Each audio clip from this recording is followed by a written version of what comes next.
ఈ రోజులు చివరికి కుల మతాల దగ్గరికి వచ్చేలాగా మన రాష్ట్రంలోనే కాకుండా ఇతర రాష్ట్రాల నుంచి కూడా హిందూ ధర్మ హిందూ ధర్మాన్ని కాపాడేటువంటి పెద్దలు పండితులు చాలా మంది కూడా ఈరోజు అవేర్నెస్తో హిందూ ధర్మానికి కళంకం వాటిల్లింది అని చెప్పేసి చాలా మంది అవేర్నెస్తో పక్క రాష్ట్రాల నుంచి కూడా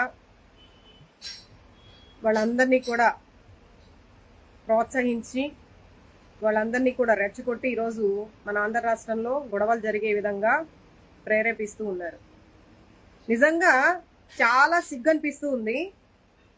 ఒక నాయకుడు అంటే కుల మత విభేదాలకి అతీతంగా ఉన్నవాడే నాయకుడు. ఎక్కడ కూడా కుల మతాల గురించి ప్రస్తావించకుండా ఉండేవాడే నిజమైన నాయకుడు. కానీ ఈరోజు కులాన్ని అడ్డం పెట్టుకోనో ఒక మత